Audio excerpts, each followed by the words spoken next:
Perfect. Right there. Don't. It sounds fine. Perfect. Don't touch anything. Yeah, I'm not gonna fuck with this. You know me, like with what I do with video and stuff like that. I've never podcasted with video before, but my buddies and I used to take the mic and I'd like wear headphones and I'd move it around as we just talk shit about like whatever random stuff, Game of Thrones, basketball. Yeah. So I've never done it like this though through Skype video chatting, and I was like, oh man, I should have this figured out by the time he calls because I'm the video guy. Dude, and look at what the fuck happened. Dude, you're fine. You're fine. I haven't figured it out entirely yet either, and I probably should, but it's because like the problem what I get with audio is because like I don't know any of this shit, so what I do is this is 6-month-old MacBook, but I just screen record because I do like the aspect of people being able to see. Most people just listen. I say most. I have like 50 subscribers, but that's still more than zero. So like what I do with audio is, so I screen record and then I use just the microphone on the MacBook, so it records me just fine. Yeah. But the voice of the guest, it's the microphone recording. It's the speakers, and then it's going back into the microphone. Yeah, of course. I need to find all kinds of feedback, man. Yeah, I need to find a way to just rip directly the voice because you're speaking in a microphone directly to my computer. I need to find a way to because it's like how you come through my laptop right now. I can hear you perfectly. It sounds amazing. But what you're in the video, it's going to be that it's recording. So what you need is like something separate recording the audio. Yeah. They could just like sync up with the video of the two people chat. Yeah, Have you ever tried using like Discord? Like I don't know what you're using. Right. Like Discord, I don't know if you can do the video portion of it. That's the tricky thing. So Discord is what I've been recommended to use by like the AV guys I work with down here at Sawgrass Marriott. And they all say the same thing. They're like, oh, if you're doing a podcast with people in different locations, you can record your entire Discord conversation with the quality of it being like as it's fed into Discord as opposed to like what you're hearing. The recorded of the output. Yeah, the problem is I like to see who I'm talking to. Yeah, without a doubt. And so you just need to program something that's gonna do like the capturing for you. Yeah. Instead of asking your computer to like record the audio as it comes through it. Yeah. It's still a great idea. Yeah. No, I can. So I run it through iMovie and I can basically just hit auto and it will. I started doing that around like podcast 5. I just saw the button and I was like, "What's that?" It already made it infinitely better. So it's taking steps up. I have this microphone, but dude, it fucking sucks. Interesting. Is it like a USB microphone? Like micro USB. Shure, SHURE. It's terrible. What I say it's a Shure microphone too. You said, right? Yeah, which I thought were pretty good. Yeah, that's what we use at the hotel for like all our events, like handhelds, which makes me think that it's good, and I'm just not fucking using it correctly. That's possible too. You know, like the other thing is like I through video I've always used like Rode mics or Sennheiser and. You know, if it doesn't have to be live, you know, if you're just looking to capture crystal audio, you know, there's a few like workarounds you can do, but that's so out of my realm too, man. Like because it's something my buddies we started doing for fun, and then we all kind of moved. Like my wife and I bought a house. My other buddy moved to the north part of Jacksonville, so we couldn't meet up as much. So I've got like 25 hour plus long podcast that I've never even touched or edited. I'm like, maybe one day if one of us makes something of ourselves, we'll upload those because it's just like fun to do. You know? Talk, shoot the shit, and who knows where the conversation will go. You know, you might end up learning some shit. Yeah, and it's that's why I started is because like I love talking, and I love talking to people, but I've always found like I'm not capable of it.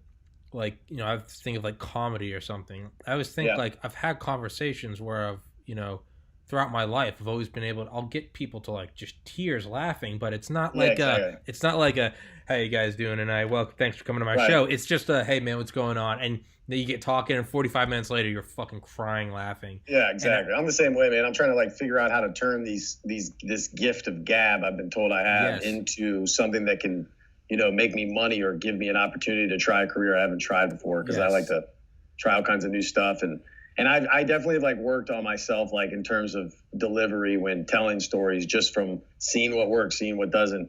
And then obviously with what I've done for careers and then just who I am, like I've been able to kind of make people laugh just by pretending, I'm doing this list of jokes or whatever it's called, routine of jokes. I'll tell the same story 50 times in 1 week, but it's really just to work it out to see what works for me. And then, everybody's like, we got to drag you to an open mic night, dude, because you just ranting about life. Yeah. It's like this week, like my job, like doing AV. I don't know if we're going yet or not. If you're recording. Oh yeah, no, I'm recording. Oh, okay, cool. Yeah, I didn't know for sure. I was like, I don't know if I should say this or not, but I'm just gonna keep going. I can edit out whatever you don't want. Right on. So working in AV, like I said, I work at the Sawgrass Marriott. I'm sure you've heard of it. TPC Sawgrass, big tournament. PGA does every year. They got that famous hole. We're the dudes in black, like at the hotel in the conference center, who are in the shadows, like setting up mics, setting up projectors, all kinds of stuff, making sure everything's running smoothly for clients who have conferences there. Well, PGA is obviously, in partnership with that hotels because they have the tournament there every year. I worked it last year. I got to operate a camera during the marketing forum. The coolest part about the marketing forum is Dude Perfect was their special guest. So those guys showed up at the end. We got to meet them. That's cool, awesome man. Guys. Yeah, it was really fun. But we do that over there, and I learned so much, even though I come from like video production news world. I came into this thinking like, this is going to help me get this job as an AV tech at the Sawgrass Marriott. And the guy was like, nope, I'm hiring you because you used to work at Chick-fil-A. And I'm like, really? He's like, well, I can teach you anything you need to know about AV. Yeah. But I can't teach you good customer service. Okay. And ironically, like that has been such a pick-me-up for my life. But this job in particular, man, so it's like building giant truss with lights on them to shine onto a stage, the lights a lot of the time, audio, video, meaning like presentations, stuff that people, are sharing with large groups, conferences. And so at the award shows, like I said, I'm normally, like this week in particular, we had Carlisle Roofing, and they're actually under the name Versico for this week because it's a huge company. They've got, tons of smaller companies underneath their umbrella. So they were there, and I was operating the camera, like the picture you saw of me. I know you probably wish I had my mustache still, but my wife hates that shit. So I'm like, happy wife, happy life. Yeah. Truest statement ever. Yeah. But I kept the mustache because it was a roofing company. Like they come in, I'm like, okay, I get to operate the camera for their demo, but we're building stuff. We're outside. It's 40 degrees. I'm just getting my ass kicked all week just by the work, lifting, all kinds of heavy ass shit. You drop stuff, you get hurt. I mean, right now, I'm still recovering from a torn plantar fascia in my left foot from playing basketball last year. Worst injury I've ever had because I'm walking all the fucking time. I'm just a hyper guy. Yeah. Sitting down for even this long is going to be intense for me. But yeah, I'm moving around. So I've had that injury. I had a messed up wrist for a few months. Yeah, you saw that. Yeah. It happened on the job. Some numbskull, I won't name him, but if I just said it happened at the Ponte Vedra Inning Club, everybody who works with me is going to know who it was. He nearly dropped an 80-inch TV on me, so I had to kind of jerk my wrist a little bit to catch it. And painful job, man. I'm getting my ass kicked all the time. So like this week in particular, I'm like, I can't wait for Friday. I'm just going to rest. I'm going to rest. Well, haven't really told too many people. My wife and I are also expecting a baby. Hey, man.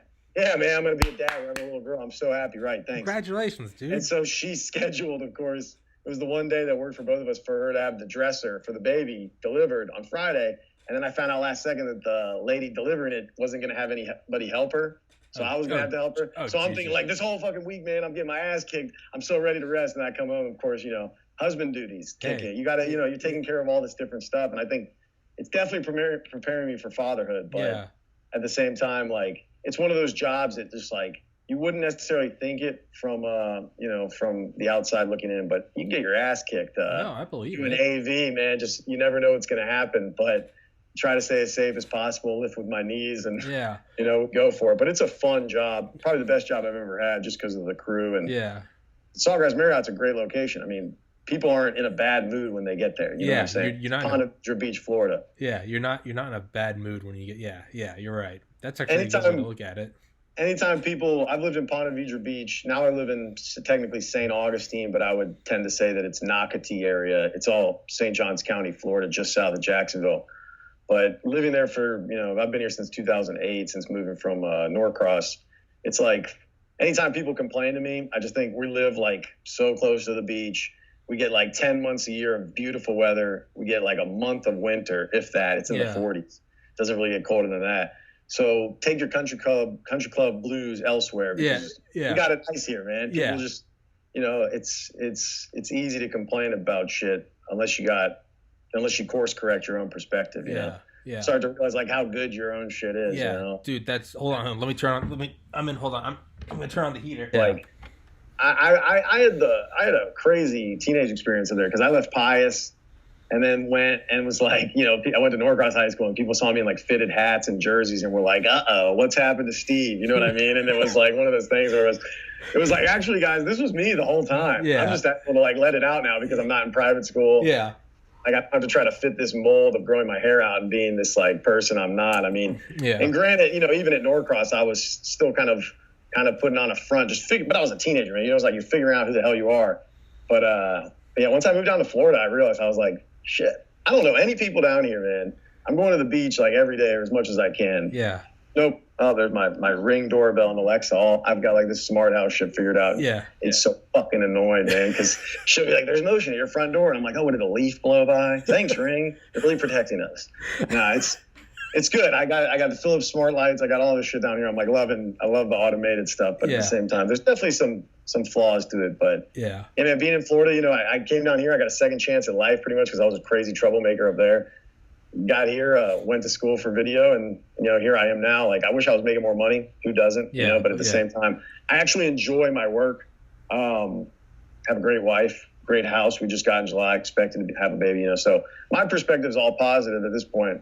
I think I put myself through enough shit in the past to get down here and figure out that the fact I'm still around, still here, and not methed out or anything. Yeah, or exactly. On some kind of drug, because you know, there's like this opioid crisis right now that's just insane. And I was in on that a little bit at some point because I just had my own issues up in Georgia, and getting down here was pretty much a godsend. You know, saved me. So yeah. It's awesome down here, man. And like I said, working at the Sawgrass Marriott, you've got nothing but happy people typically. Yeah. You know, and cool staff. And and I lost my love of golf a while ago, but who knows? Maybe I'll pick it back up. Maybe it'll be my dad thing, you know.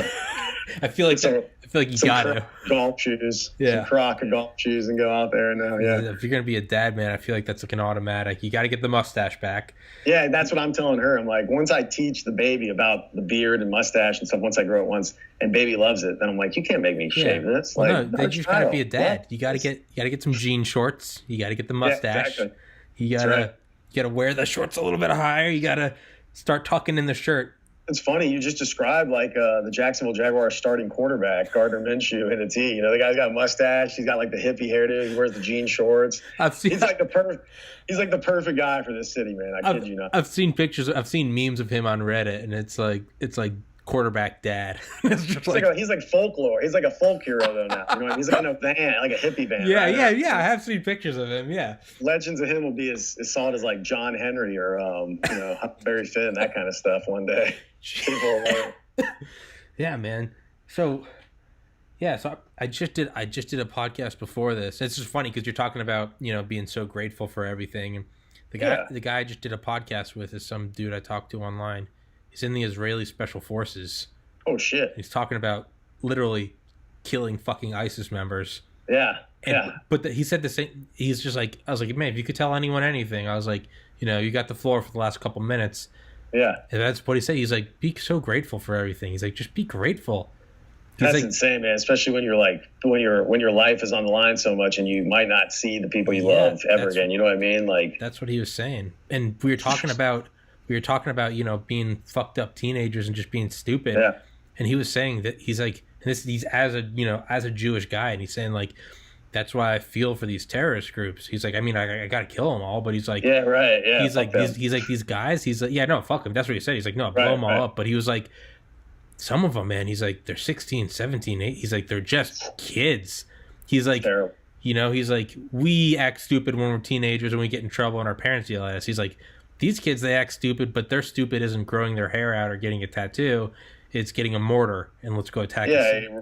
Dude, no kidding. And it's crazy to think like, and that's like American kids. Then you could like go into subsections of that. Like we're lucky we grew up here because we didn't have that. But, you know, and not to get overly political or anything. And it's like not the case every time, but there's some places, you know, like even here, it's like you don't get to be a kid. If you screw up as a kid, you might end up dead, you know, and that can be from breaking the law or just crossing the wrong people, because you could be walking to school in some areas and cross the wrong people. It have nothing to do with, you know, some people want to blame police for everything. I'm not one of those, but like, you know what I'm saying? Like, it could be on both sides of the coin. Yeah, it's not going to be one or the other, but unfortunately, you know, you don't even have to go too far, man. Just go south of the border. You know, we're not too far from some crazy shit. But the drive home point is like, you just got to be grateful. You just got to be happy for what you have, because one of my favorite soccer players of all time, who's most famous for headbutting somebody at the World Cup finals, Zidane. Yeah, man, like he has one of my favorite quotes of all time. And obviously, I don't know if he's the first guy to ever say it, but he said, you know, when I was a kid, my family couldn't afford football boots. So I complained to my dad. I cried to my dad that I didn't have a pair of boots until I met a man who didn't have feet. Oh, geez. So, you know, it hits you right away. And I taught in between working at Channel 4 here in Jacksonville and going into AV. I actually taught middle school. I went to substitute teaching because I was mentally all kinds of fucked up from working in the news. And I was depressed, anxiety, which I think is just like a lot of genetic stuff, but also my own experiences. And after working in the news for almost 2 years, I was in a really dark place and got myself fired from Channel 4 for like mouthing off to somebody, telling them basically get the fuck out of my face. But like I was put on all kinds of medicine from these doctors who didn't really know. I don't think they knew how to deal with my problems. You know what I mean? And they were basically using me as what I would perceive as like, not to rat out the doctor, but use the term a lab rat, because they didn't know. So they're like, here, try this, try that, try this. Yeah. 7-8 weeks in, I'm back at work because I think that I should be there because I watched this TV show on HBO that kind of inspired me to go back to work. But it was way too soon for me. Like that's just like an example of like mental health problems. Like it's like I was spreading conspiracy theories about myself in my own head. Oh, yeah. And then on top of that, I was like getting won over in moments. So like I could hear a song and all of a sudden feel like I can do anything. I'm going to be okay. And then the very next second could see or hear something else and feel like I'm absolute trash. But for the most part, in the quiet times, it was like mostly me picking on me. Yeah. But like in the worst way possible. And like, you know, just me 1,000 times beating down on myself. So I left there, and I get commended from a couple of my buddies who I podcasted with before for this, because my initial thought was, I'm going to go into teaching, because I didn't have a lot of role models as a kid. Like my parents split up, so I knew how tough I was on myself. I know how tough I can be on myself even as an adult. So maybe I can go teach 6th or 7th grade and help course correct some of these kids who are already going down the path I was going down mentally. You know what I mean? So I taught 6th grade and absolutely loved it. Those kids are like, you know, mice. They're like, it's like the gateway between being a little kid and being like a teenager. Yeah. At 6th grade year, a transition year, which after seeing, like, I would change everything I could about the education system now and grades and the way things are, because 6th graders shouldn't be in the same school as 8th graders, in my opinion. Like me personally, like after teaching for 2 years, I was like, man, these kids come in here like so nice, and then they're it's like going to prison probably. You know what I mean? Like you could be a tax evader and go to prison and come out like some stark raving mad criminal who's hungry to kill people, you know, or something crazy. Yeah. And it's like, I just see that in so many of these 6th grade kids. By the time they got to 8th grade, you know, they were just, and you're going to grow and you're going to change. But I just felt like their childhood ended in 6th grade, you know, and you could see it because of what they were surrounded with. Yeah. But I jumped into that, man, did that, absolutely loved it for a little while, and then got offered full-time as a 7th grade teacher. And my joke used to be, you know, if ISIS ever needs to recruit, they could come into middle schools in the USA because their 7th graders probably ready to join because they're all being crazy, man. Yeah. Well, but it's like puberty. It's like, I was the same way, man. Like I was the same way at OLA. You know what I mean? Like I was a little animal, like wanting to pick on kids and all kinds of shit. And I don't want to blame my home life for that too much. But sometimes I think it's just in our will, you know, to grow. You want to dominate. When you're young, it's like, I'm the best. I want to prove I'm better than you. You're first getting like the fuel of like being a man. Yeah. But without the brain to be like, it's not the time and place to use it. Like we still have these like animal roots, but when you get older, you're like, but we're not in the jungle anymore. We're in society. In middle school, 9 to 5 pants and go to work. But in middle school, you get that first, you know, those first, like, you know, you have like your first temper tantrum, or you first or something like that, where you really get pissed at where somebody. you can like build muscle and you're playing sports, and all of a sudden it's just like, it's like a superpower. And if, God forbid, if your friends haven't hit puberty yet, because fuck them, they're in your way. it's you just can fuck them up, right? Yeah, and exactly. That's what I was doing. Nowadays though, you got to be careful because and I'm a huge fan of it, like MMA and like jiu-jitsu and all these different sports have become so huge in the mainstream that now, and I mean, I'm having a daughter. She's going to learn self-defense. Obviously not when she's 2 or 3, but she'll be doing gymnastics, things like that. I hope she's interested in, then getting into, Brazilian jiu-jitsu or taekwondo, something, Krav Maga. There's so many things you could do where they, for self-defense without ever having to compete or fight people or like prove yourself. And I think it also helps teach discipline. But I had this one kid, man, like he had this kid that I didn't even know this kid was gay. Like, I guess this kid's gay. This one kid was gay and he'd always like try to flirt with this other boy. And this other boy, I didn't know, had trained like MMA. Oh, geez. And so, like he's dropping F-bombs, both F-bombs on this kid. Like, get away from me. I don't want to talk. Like, I'm going to you up, this and that. And I'm like, whoa. And this is when, like, I find out this. I kind of known he'd done MMA because he briefly mentioned it, but we'd never gone into it. So I started talking. I was like, you got to be more disciplined than that. You come from this background. You can't hurt people because you're trained to. Like, you only need those skills really to survive. Like, if it comes to that point, it should never be your initial instinct. And I tried to tell him this because this was something I could relate to, man. Like, and I could tell you 4 or 5 stories of when gay people in my life hit on me and I responded the wrong way. Well, fortunately for me, when I was like 22, 23, maybe even a little bit older, I just was like, why am I getting so mad about somebody like hitting on me? Unless they invade my space to a point where I'm extremely uncomfortable, be flattered. Be like, hey, you're going to get older, you're going to get fat, dude. So now, like, I go to a bar and, like, I have gay people, like, I had a gay guy, like, buy me a drink one time. I'm like, thanks, dude. Dude. Like, I've been hit on by gay guys. I mean, it's like no thank you, but you're like flattered. Charmed. I'm cool, but like, it doesn't mean I stand up a little straighter. I'm like, okay. I'm like, okay. Sorry, like, not me, but you're like, But there's that whole stigma, especially when we were kids. Like the time period in which we grew up, and you're probably at like, I'd like to think you're at the very end of it because your older brother's ages. You know what I mean? Like, and stuff like that. So, but like, it was a normal thing for people to call each other gay and this and that back then, and not mean of course I think it did have a connotation in which it meant like you're weaker or you're not as alpha, or so to speak. But at the same time, it was never like, it was never sexually oriented. It wasn't like looking at gay people specific, being like, you're gay. Like, it was. No, man, it was like joke. It was like, it's like the R word, what I mean? Exactly. And it's like, I'm not trying to, not trying to hurt anyone. Or hurt you, but it was like just a casual word you use with friends. Yeah. It doesn't. But I could see how it hurt. Yeah. That's kind of how it hurts people. It's crazy. Yeah. That's kind of how I am now. I'm like, for a couple years, I was like, I can't stand that everyone's soft and that they get upset at these words. Yeah, but then I finally realized, I'm like, like, I think I'm allowed to say them, but I'm like, how much do I really care? And is it really, if it's actually truly upsetting someone, like, I think I should still have the right to say it. But yeah, I can go out of my way to try not to say it. And it's like, what kind of benefit do you really get from using it? The problem is like reconditioning people. Like, it's not impossible, but when you've been indoctrinated into society where you're like, I see this with a friend of mine. He's like 37, 38. And he's from like a Latin background, so like machismo, this like men are men, women are women, men protect women. But we don't live in this world anymore, it's passed us by.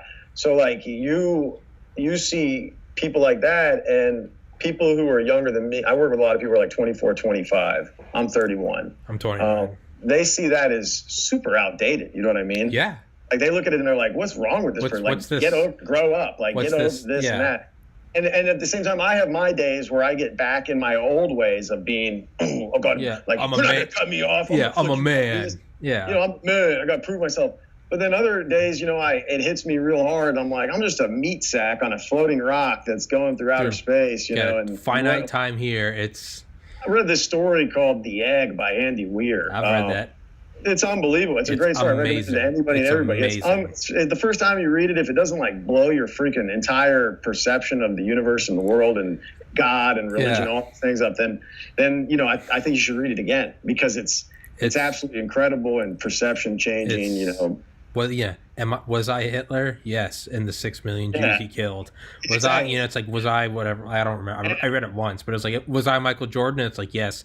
And the person he dunked over. Yeah, right. But you're like, you're everyone. You're everyone, and it's Everyone. So, are you going to treat people differently once you get that mindset? You know that yeah, the person that you're flicking off in traffic is actually you at some point. You know, Yeah. like in a sense, that's how I see it. So it's like, you know, even which what I would consider is like the on top of that, like opioid crisis, the other biggest tragedy in our country right now, especially, and they both kind of feed into each other, is homelessness.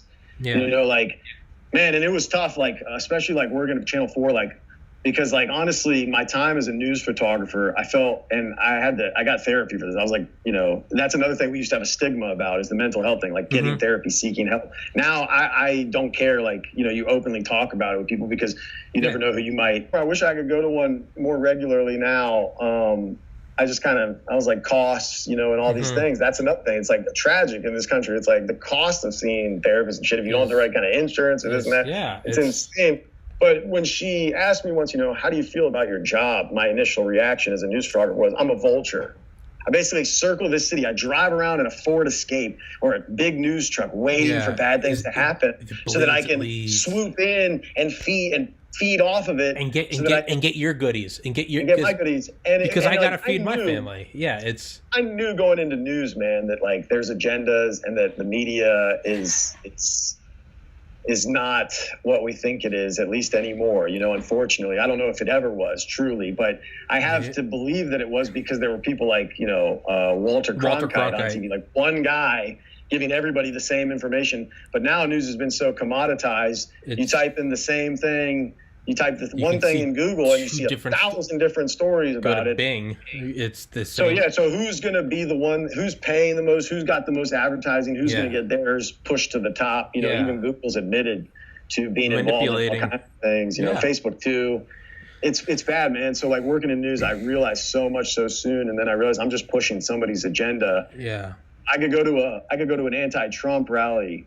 And this is why, like, I put up this argument when people are super anti-Trump and his supporters.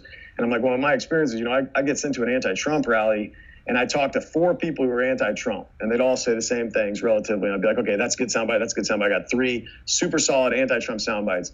Then I, of course, am looking for the one person who's there, if there even was one, who's pro-Trump, because there's always the opposition. Yeah. And in my opinion, and this is just what I was taught surprisingly at a university, you know, and my understanding of it, is that when you're doing that kind of job in journalism, you need to tell both sides of the story. So that's why it's important to find that other person. That's why I always tell people, if you watch, you know, CNN, don't exclusively watch CNN. Watch some Fox News every once in a while. I know it won't kill you. Yeah. You might not enjoy it, but create a balance for yourself, because the world that we live in isn't going to just give you that balance. Yeah. Especially with who is in control of all the media. You know, 50 years ago, there were, 35 channels. Those 35 channels were owned by 35 different companies. Now it's 6. Now you got 7,000 channels owned by 4 different companies. 4? I thought it was 6. Or it's probably 6. I'm just throwing it, you know. No, but it's the bullshit, because I know what you're talking about. I'm not trying to say I'm an expert on anything, you know, and just giving my understanding of what I've picked up through the years. And like my news director at Channel 4, I won't name her obviously, but she clearly had an agenda, and I don't know if it was her agenda or if it was an agenda above hers. Because just like, in my opinion, in this country and the way government works is how most companies work, is, you know, you might meet, if you're lucky enough, the president of the company. You more than likely will meet, you know, maybe a manager, or you definitely meet, you know, an assistant manager or something at that point. But when will you ever meet the CEO? Yeah. How many people are really going to meet the CEO? And basically, you know, the president of the country is basically the president of the company. Yeah. But you might not ever see the guy or the woman, whoever is really at the top. Yeah. And just like that, you know, I realized 2 years in, a little under 2 years, I guess it was more like 21, 22 months. Doing that job feels like it aged me, though. That's for sure. Yeah. Because like it's nonstop, you know, like, and so like I said, I get off track now. I was at the Trump rally. I interview all 4 of those people. I find the one pro-Trump guy. I talk to him, and before I can even ask my first question, I just got the person's name, you know, their stuff, so I can, because you always ask somebody, tell me your name, spell it for me on camera, so that it's not me just trying to remember the shit or write it down, lose the piece of paper. Then we have that information. We know how to spell their name. We know who they are. Talked to this one guy, I can't remember his name, but he's the biggest like Trump supporter. He moved from Chicago to Jacksonville to literally just like get away from all the Chicago BS. Yeah. And on top of that, he was hilarious in my opinion, like just because he'd get these people wound up.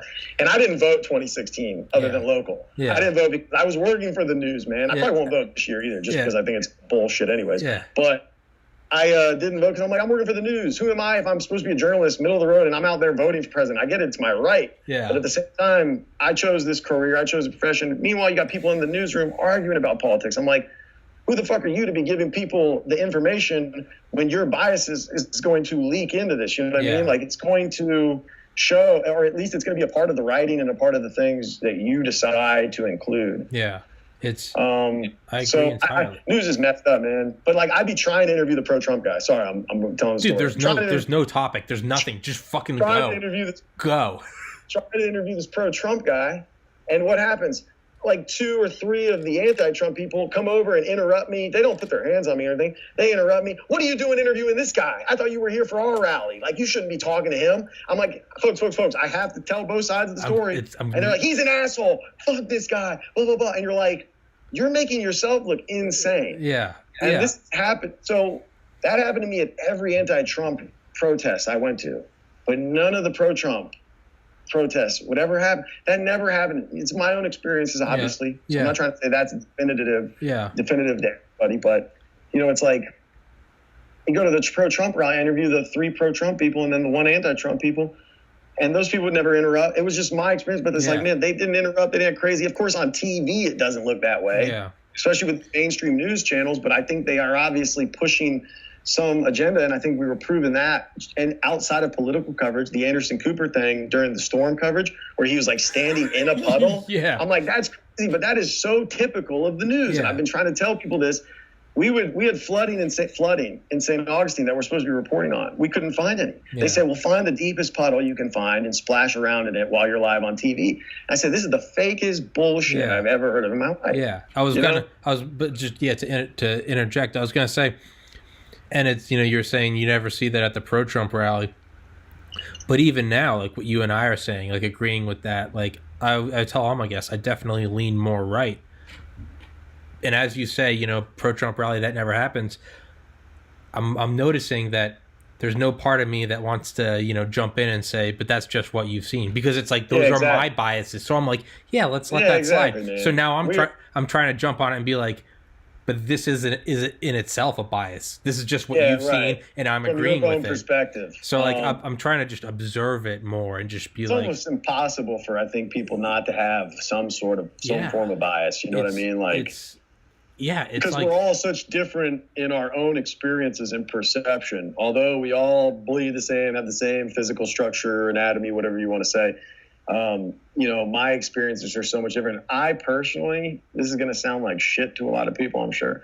I personally love playing devil's advocate. No, like, dude, I love it. I love it. During the Obama years, like, my mom is a hardcore conservative. Like, I finally got her off the Fox News trip just recently. She still watches her Fox and Friends. I don't care. She understands that that's entertainment and not news. If you can separate what is what from each other, then you can probably figure it out for yourself that what I watch on this channel shouldn't be the reporting, so to speak, because I know, you know, you never know. So you got to try to figure it out for yourself. But I don't mind if she watched Fox and Friends. I don't care. But, you know, she, during the Obama years, that was 8 years of her sometimes making good arguments, and other times what I would perceive to be some of the dumbest fucking arguments I've ever heard in my life. So I'd have to stand there and be like, you keep setting it up, I'll knock it down, because I'm going to throw things at you, you know, that you're going to completely disagree with, you know, like, just like, you know, I know what you're saying. I lived, you know what I'm talking about? Like, especially, like, I felt like during the Obama years, it was pretty pro marijuana in the country, like from a federal level, right? Like, so my mom's totally anti-marijuana. So, you know, there was one time where I was like, wouldn't it just be better if it was just like legal? Like, me personally, that's how I feel. I'm like, wouldn't it be better if it was just legal? But the problem is, if it was legal, I could grow it in my backyard and the government wouldn't be able to tax me for it. That's the real issue with it. They don't care about what it actually does, because it's full of shit if you think that it's like, just because I smoke a joint, I'm all of a sudden going to go do cocaine or heroin or whatever else. I'll tell you the truth. Most of the time I ever did drugs was because of alcohol. First, like me, it wasn't because I was just high. It was because I was a little drunk or something, you know? So that's it for me. But like, she said to me, well, would this country be? I use that voice from my mom. She doesn't sound like that. Yeah, exactly. Again, like, but our like, biases, like, biases. We when we impersonate the person with the other argument, exactly. we immediately. That's how you can tell, like, if this person's able to tell the story down the middle of the road or not. But exactly. With her, she's like, well, would it be better if there were a bunch of Cheech and Chongs walking around? And me personally, I'm like, I don't even know how to respond to that, because I looked at her and I said, you always take what I say to the extreme. Yeah, that's such an archetype. Because that's all you can think of. I told my friend this, and he came up with the best response, in my opinion. He said, you should have looked at your mom and said, yeah, it'd be really terrible if the country was full of entrepreneurs who have made millions of dollars off their passion and really entertained people and made them laugh and feel good about themselves. That'd be just awful. Yeah. You know what I'm saying? So I do that a lot, though, man. Like, I'll argue for the sake of just being like, I think this person is closed-minded on something, and I'd like to help maybe myself even get a better perspective of it, but help them see it from the other side too. It's like with race too. Like, I have friends who bring up race, like, with people, and you got to remind them, like, but you don't see it from this way. You don't see it from this perspective. So it's impossible for you to have an opinion on this that's any way reflective of what those people or that person, that group, those individuals are feeling, because obviously every major group is going to be full of individuals who don't necessarily all think the same either. Yeah. It's like politics, man. You've got somebody who is a Democrat. Like, I'll just use Andrew Yang as an example, because he's he didn't qualify for the debates. And I was like, look at the Democratic Party just shoot themselves in the foot by getting rid of the people who actually were building momentum and not the ones that have just been for the long. It could have potentially been really good candidates. It's like, again, like, I'm definitely more right leaning. But I mean, I'm always the first to say, I'm like, Bernie could have beat Trump. Like, that's not what I wanted. But I mean, Jesus, anyone with a brain. Yeah, in 2016, Bernie could have absolutely. He could have absolutely. Right now, I worked that election. You got to think that I worked that election. I always say his name's Patrick Wilson. I don't remember the guy's name at this point. He ran against Rubio here, and the actor from Watchmen. I think his name Patrick Wilson too. Plays Night Owl. Like, I don't know if the guy's name's Patrick Wilson. I don't think it is. I know his first name's Patrick. Okay, fuck it. We'll go with Pat. Patty. He had a big rally in West Palm Beach or Palm Beach Gardens, and I was down there. So election night 2016, I'm at Democrat headquarters. So when they started announcing, like, Trump's won Ohio, and I was like, as somebody who didn't vote, who was middle of the road pretty much the whole time, just like, that dude needs to get off Twitter. That lady's about to fall down. I don't know if I want to vote for either of them, because, like, either way, like, people say that, I loved it on this new show, The Witcher, when they said, like, you got to choose the lesser of two evils. And he basically tells them, like, if I'm choosing between evil, I'd rather not choose. Yeah. And obviously some people say not making a choice is a choice in itself. It is. I align myself with that, thinking, though, like, if you're going to put two people in front of me and I can't support either of them, then I'd be lying to myself to just vote for the sake of vote. I don't think that's right either. You know what I mean? Like, believe in something and actually stand by it. And if in that situation, mine was, I can't believe in either of them, and I'm honestly not really terribly impressed with any of them, I'm not going to friggin' vote. So, that's where I was in 2016. But watching all these people melt down as if literally NASA had just announced that the asteroid not even Bruce Willis could stop is on its way. I would be like, let's cry about this shit. But somebody getting elected president. But it's so. This happens every 4 to 8 years. So your guy was president for 8 years, and you love that guy, and now this guy's going to come in and change a whole bunch of shit. Well, guess what? 4 years after he's done, somebody else will come in and change all that shit back to the way it was going, and it's a seesaw, man. It's so like funny because solving problems. When Obama was elected, and it's just, again, like, just backing out from and looking at it and unbiased. It's so funny because when he was elected, every conservative thought it was the end of the country, and then it flips, and now every liberal thinks it's the end. And guess what? Trump's probably going to win again, and then guess what? After him, and I'm just looking at patterns of presidents, not even my bias. I'm just going, okay, not Bush Senior, but you go Reagan, Clinton, Bush, Obama. I'm just literally looking at like 8. So I just think it's going to be, and then after him, it's going to go back the other side, and everyone on the right's going to think that it's the end of the country. And like you said, and the rare occasion you get like Bush Senior, who got in there for 4 years, but then tipped the tide so far that, like, it was an easy win for Clinton.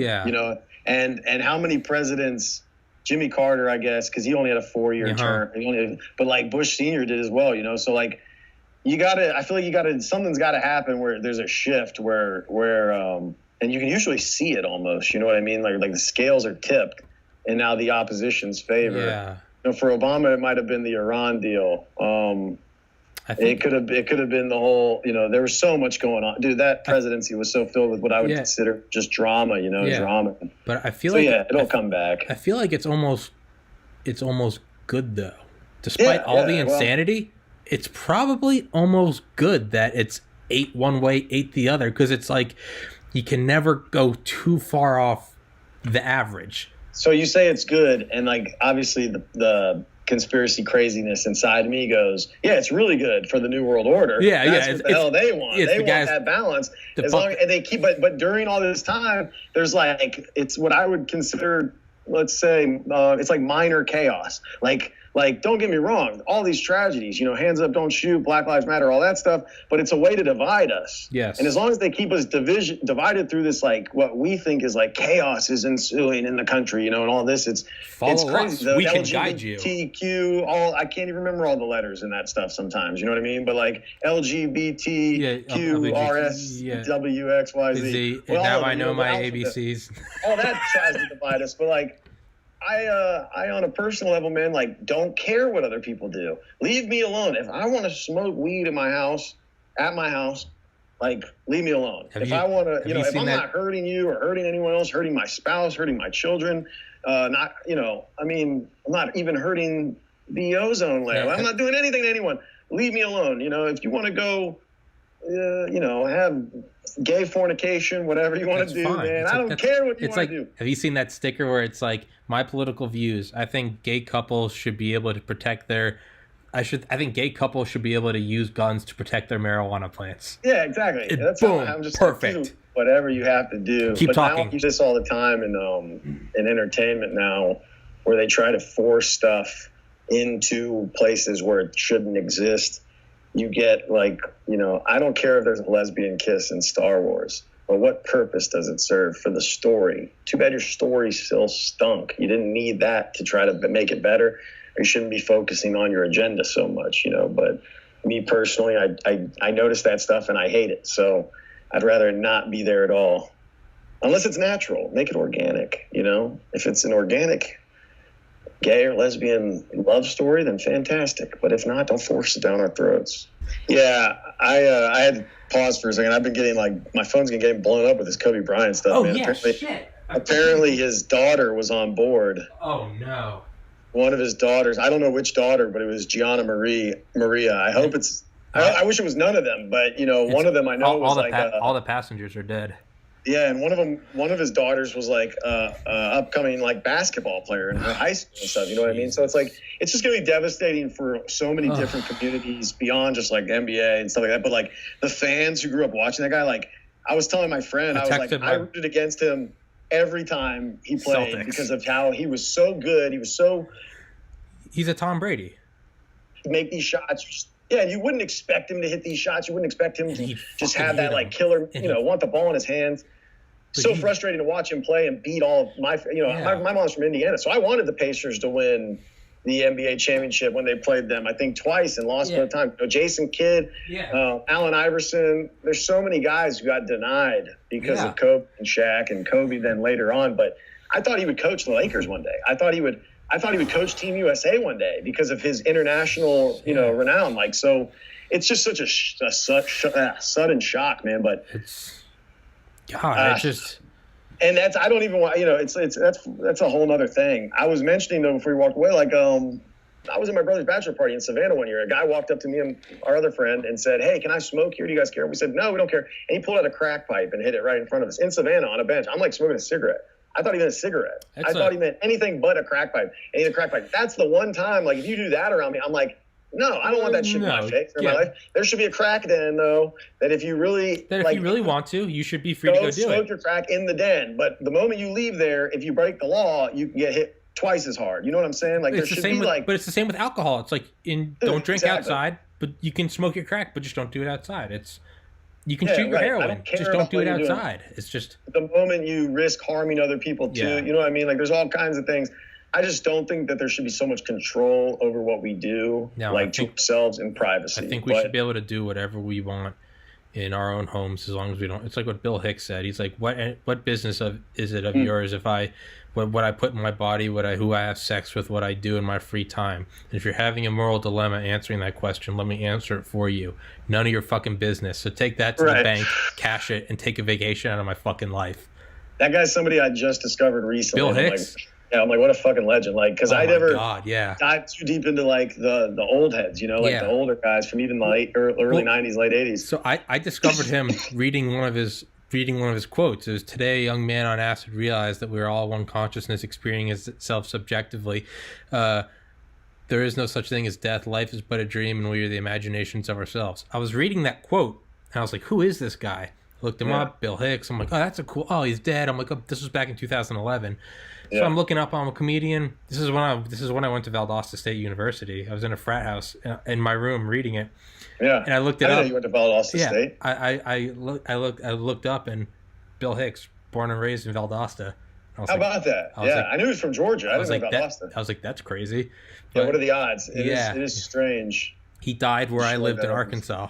That's even more of like a weird coincidence. My birthday is 9/11. Yeah, that's fucking crazy. Dude, it fucked me up for life. Just because that in particular. But coincidences can be very eerie sometimes. You know what I mean? Like very strange. Like, I mean, I have it happen all the time, and I'll just think like this is something that's supposed to happen. You know, and like that then gets you on the thought of like fate or destiny, like are things predetermined, or maybe I've lived this life 1,000 times over already. You know, like here to learn a lesson or something. Exactly. Just this time around, you're only here to learn one thing. Who knows, man? I don't like close my mind on it. My problem, I was going to mention. Keep talking. I gotta turn the fan on. Oh wait, what? I said keep talking. I gotta turn the fan on. Apparently. No worries. Apparently, I can't regulate my body temperature. I want the heat on. I've got the window open. It's probably 60s here, but it's kind of nice. I just leave the Nest on eco mode.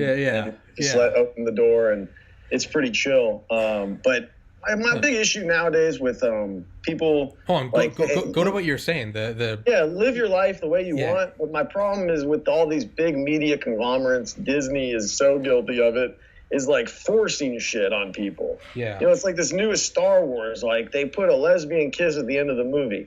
What purpose did it really serve for the story? Political Zero. Points. Brownie It served nothing. And the worst thing to me about Disney and why it's like a sellout thing anyways is because then when they take the movie to another country, they remove that scene. Yeah. So it's like pushing this agenda here, and it's like, what do you got to force Star Wars fans to accept LGBT? Have you seen those like Time magazine where it's like the cover of Time in every other country, and then America will be like some stupid like, dude. Did this celebrity I cheat? saw the outfit thing, and then every other fucking country is like, it's legitimate news. It's like, covering like the uprisings in name your country. Right. It's like Kanye West. Yeah, America. It's like, oh no, like it's just.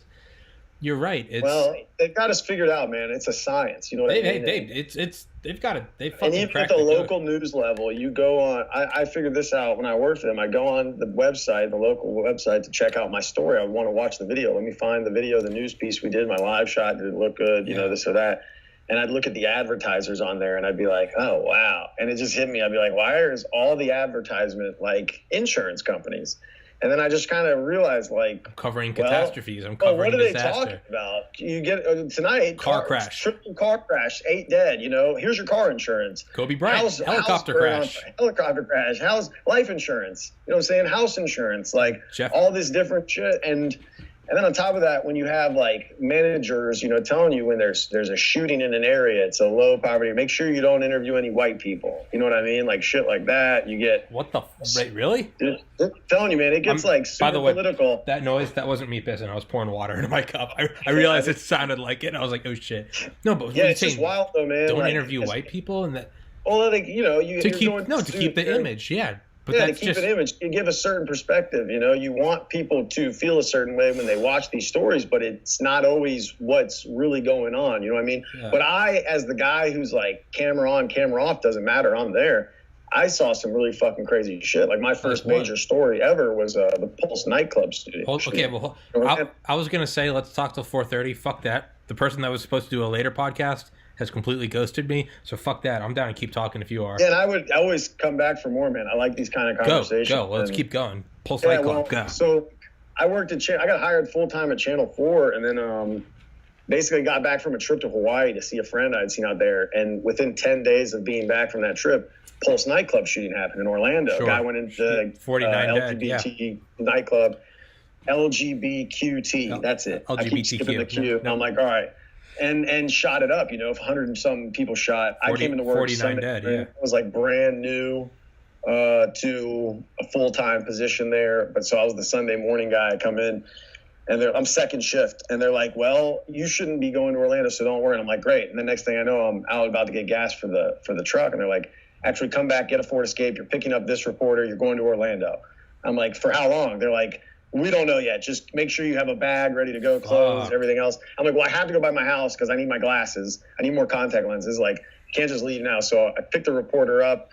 We head down to Orlando. I mean, I think the shooting happened in like pretty close to 2 a.m. or so.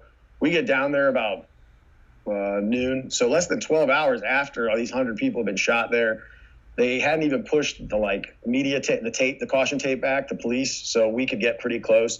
I mean, you could just kind of, I don't want to say smell it, but you could like kind of like something in the air. You could was like, this is something really bad has happened, like, and I did caught wind of what it was going on, but not like death numbers. Do you mean like sense it in the air? Or do you mean like literal aroma? No, like literal aroma, because like absolutely no, that's like, that's the first thing. Of like, and I'm just going to be totally blunt and vulgar, man. It's going to sound pretty gross, like blood, shit. Like all kinds of toxic things, like that you don't want. I don't want to be insensitive either. No, it's a medical thing, dude. The first thing that happens is odor. It's odor. That's biology. I'm there with a great, one of my favorite reporters. But even working together 3 days, Pulse nightclub shooting in Orlando, 16 to 18 hour days. We both got on each other's nerves for sure. But I love this guy. He's still at Channel 4. He's an awesome guy. But we were there. We ended up going live for like CNN several times. You know what I mean? Like, so local news, that shit excited me. I was always get excited, like, oh. And then at one point or a while I was doing that job, not even just at Pulse, but throughout my time in Channel 4, like I would be like, everybody be celebrating because we're going to get this awesome interview with some victim's family member and stuff like that. And then it would just like hit me so hard because it feels like there's like several versions of me living inside of me. You know what I mean? Yeah, and one of those is like, man, this is fucked up. While the others are like celebrating because, you're getting the story for this coverage. We're doing our job. It's your job. It's your method of. I get it. I could never get around that, like personally. I know a lot of people who can and get numb to it, but like there's some things like I still have like. I came back from Pulse nightclub shooting. My mom like looked at me, and after doing like 20 or something interviews with people who'd lost somebody close to them, she was like, "You look like shell shocked." Like you almost like don't know how to address everything that you've just done over the last few days and can't figure out, she didn't really say all this at the time, but she said, I look shell shocked. And then we talked about it, a year later. And I was still like, I guess a year later. Yeah. I was still at Channel 4, but I was on like FMLA, which is like healthily because I was like miserable. And I had several people I worked with that made me miserable. And then on top of that, it was always like tragedies, man. You know what I mean? And anytime you were doing a happy story, you'd usually get called in the middle of that to go cover something terrible. I'd be like at an elementary school where kids are learning the Pledge of Allegiance for the first time, and it's awesome. Yeah, and then all of a sudden they call me and they're like, "Hey, there's been a murder." And you're like, "Oh fuck!" And then you get into arguments with people because you might disagree with them. Because I can tell you all kinds of crazy ass stories about, like domestic violence call. Guy had been arrested like 16, 17 times, and then finally like the cops went to the house. He got called again. He's beating his wife like always, and they tased him. He fought through the taser and they shot him and he died. And he's a black guy. So I have a friend who's like, that's police brutality. They didn't need to take it that far, and I don't know, because my friend is also a black guy. I don't know if he's saying that because he's sick of police brutality against, which we all should be. Yeah. You know what I'm saying? Every single American should be sick of that because you don't have to be anti-police and anti-police brutality. You can be pro-police and anti-police brutality. You know what I'm saying? Like, yeah, you can be pro-military and anti-war crime. We just get forced into this black and white, when it's really, you can live in the gray. You don't have to be forced into one or the other, but because we have two-party system, it's what you said. It's when you look, it's like the guy I talked to before this, the literal fucking special forces in Israel. Yeah. And he was saying how he has friends that are Muslims, and he'd be like, I'm Jewish, and he'd be like, they still invite me into their house, and he was like, man, you realize he was like, you realize it's like, dude, the vast majority of people are not. I mean, the overwhelming majority of people are not in this polarized situation. It's a very 100%. Seductive news story.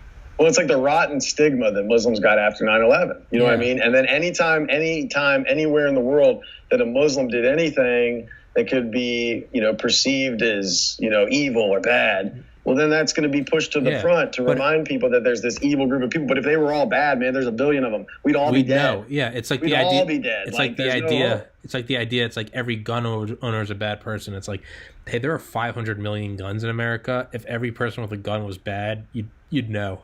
It makes for good TV. Exactly. And that's why we lost the Vietnam War, because people were expecting when they tuned in for that to see the same things that they saw in World War II, which was a clear, precise enemy. Nazi Hitler, America. Bad, here's the villain. good. Here's the bad guy. This is what they look like. But instead of the Vietnam War, you had flip-flops and pants made out of freaking any material they could make. You know what I'm saying? Like Operation babies. Rolling Thunder over jungles. And we're this mega giant. So of course half the people watching on TV are going to say we're the bad guys, not them. Yeah.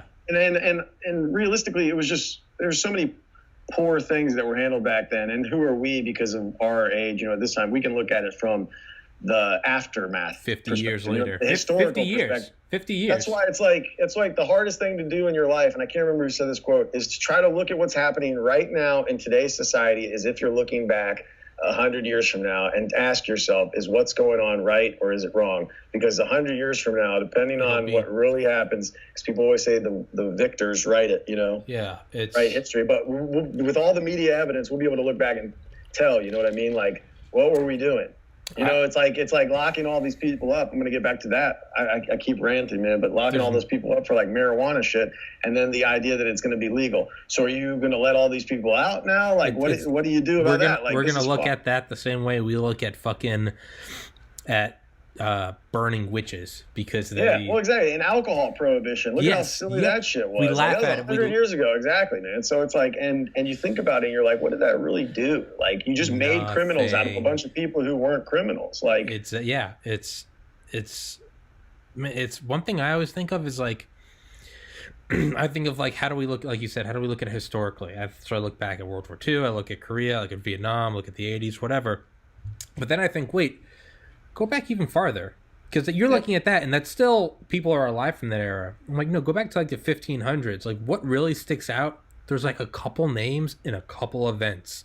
Yeah, exactly. You got so who's really going to be remembered? Exactly. It's like we look at everyone, we're like, some presidents are more memorable than others. No, the reality is in 500 years you're going to remember like Washington, Lincoln, and Obama because he was the first black guy. But that's probably it. And I'll play devil's advocate. The difference is back then, in order to have even been documented as living, you had to be such an important person. Now every dumb motherfucker in the world has a goddamn cell phone, which is a whole other thing I could talk about, because you think people keep asking, like, when did people become so shitty? When did people become so shitty? And I can make an argument for both. That people have always been shitty. People have always been shitty. We've been, like you said, burning witches and, treating people like shit, slaves forever, all this and that. And that's a whole other thing, because there's more slaves in the world right now than there ever have been at any single point in history, which is insane, but we don't even address that on the mainstream. But my whole thing is like, you've got all these dumb people doing all these things, and in my opinion, just me, an argument I've made for years is, the name of our phone, what's this kind of phone? An iPhone. What's the first letter of that? I. Me. Humanity from the earliest stages, all up until a bat of an eye just recently, everything was community based. Everybody was a part of a community. And there were nomads, but even they were communities moving around and shifting places. Rarely did you have individual groups of individuals actually living on their own at any point in history. And now, you don't have to be neighborly at all. You can buy a house, move in a house, live there 50 years without ever meeting anybody, because you don't need anything. You don't have to go outside even. I love Tom Segura. He's one of my favorite comedians of today. He talks about how, we're like 5 years away from you sitting in your bed and just like having the control of everything. You wake up, he leans up for you, you hit a button, Amazon, food, a cheeseburger appears, shit. All this things. Have you seen WALL-E? That Disney movie, WALL-E? Yeah. It's the exact thing. That's what we evolved to, is we have these chairs that just But hey, to be a devil's advocate to your devil's advocate, Yeah, I like it. you could say, yes, okay, iPhone, but also for the first time ever, in that same time, you don't know your neighbors. I just did a podcast with a guy in Israel. Yeah, you have When have you ever been able to... It's almost like Hong Kong. We know about Hong Kong. It's like we know about... Exactly, right. Never... So it's... So when does the... When it's does a weird duality. Where does the good begin? Does, it's all gray. Bad, it's all gray. There isn't a good bad. It's this weird... Depends on the user, the personal, whoever it is using it. I mean... It's a weird amalgamation of... There is no... But is it good for humanity as a whole to not depend on each other? That's the thing.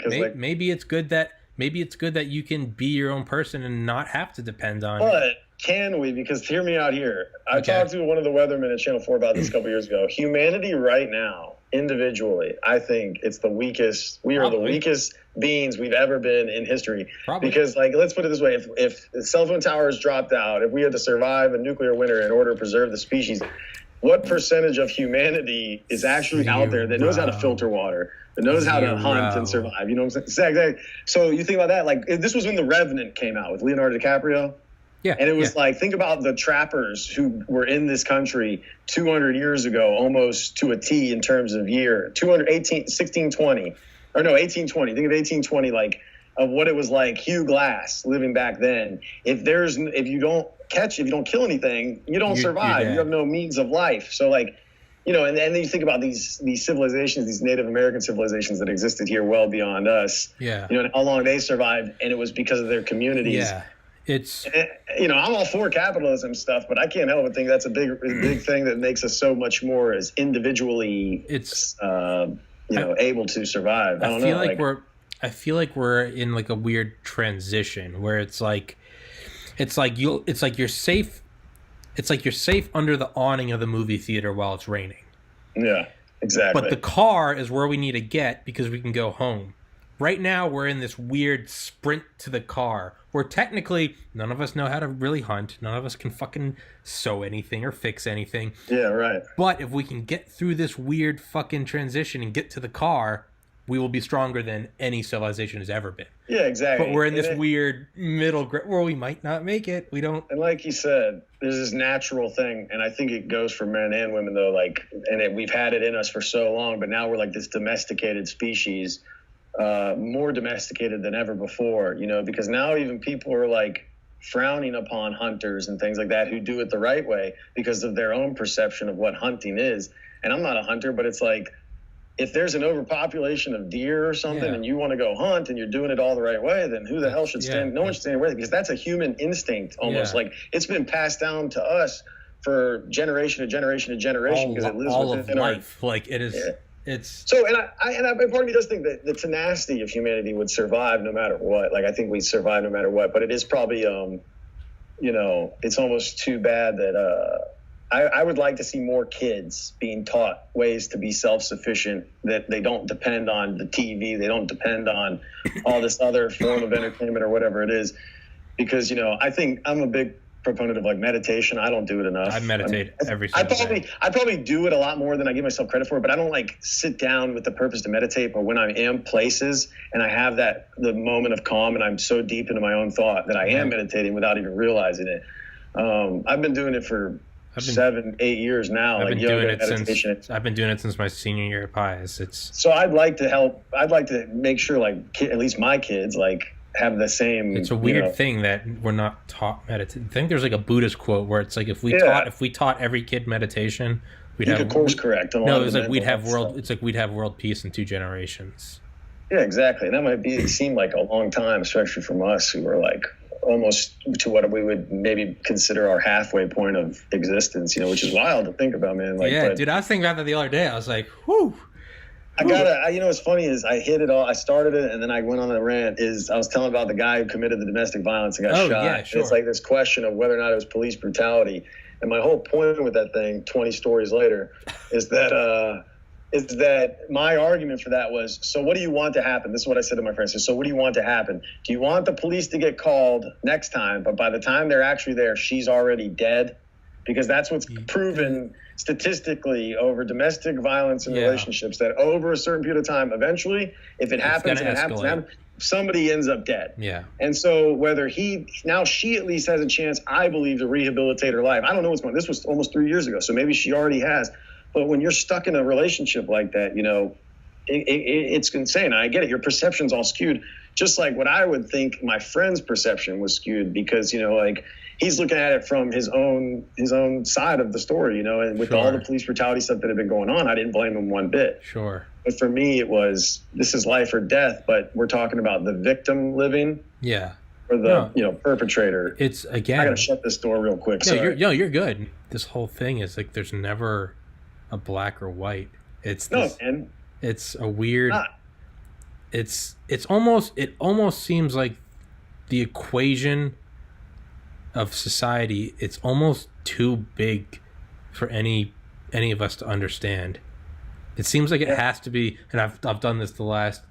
You were listening to Joe Rogan?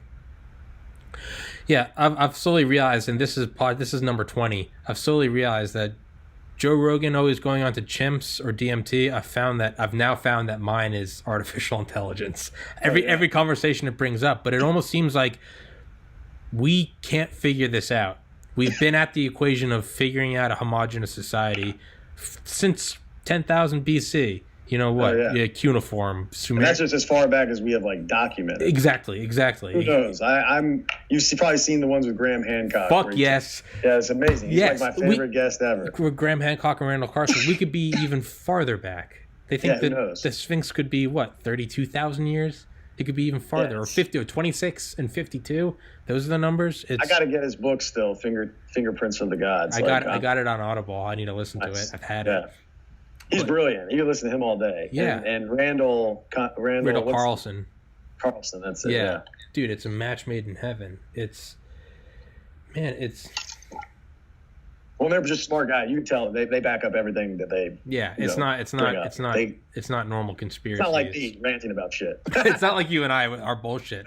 No, dude. Right at the beginning of Fingerprints of the Gods, he talks about how in 1948 we mapped the surface of Antarctica because we had the technology and the means to scan through the ice. I think it was the British Expeditionary Force. It was 1948 or 1949.